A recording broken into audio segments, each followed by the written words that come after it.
Seiza Pose. This is a traditional way of sitting in Japanese culture, and it is also very similar to Vajrasana pose, which we see in yoga.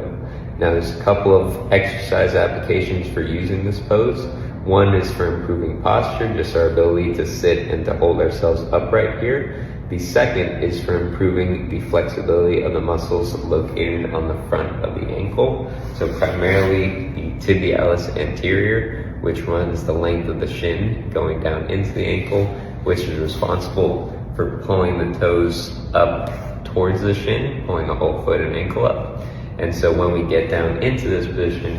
where the foot and ankle is forced to flatten out, that puts a very big stretch on those muscles, which is going to be a limiting factor for a lot of people getting into this pose. Many will find that starting from this kneeling position, if they try to fully flatten out their foot and ankle, they find that they actually can't, that there's a little bit of space there along the front of the ankle that they just can't close down, which then makes it very uncomfortable when you try to sit all the way down and put all your weight into it, because it puts a lot of pressure on the front of the foot. So to regress this pose, to make it a little bit easier to get into, we can use something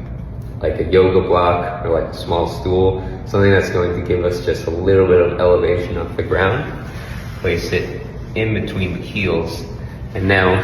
even if I can't fully flatten out my ankles, if there's a little bit of space there, at least now when I sit down on that elevated surface, it's a little bit easier to hold. It's not quite as much weight going directly into the heels, and so I could at least start to build up some time in this position. And there's really no limit to how much easier you want to make this. So if I was finding that that was still too difficult, I could take another yoga block, or I could take a higher stool, place that underneath, and the higher you go, the easier it becomes to hold this position for longer periods of time, even if the ankle is not fully flat on the ground.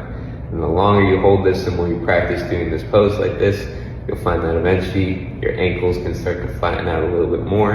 and so you can start to take some of the elevation away, start building up more time in that lower position until eventually you can take all the